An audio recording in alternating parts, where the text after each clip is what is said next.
కలిగించమని శ్రీ వ్యాసముని తన తనయుడు శ్రీ శుకముని ముఖమున పలికించినది భాగవతం.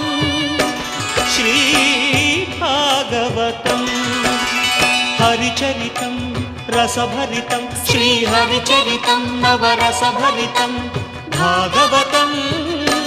శ్రీ భాగవతం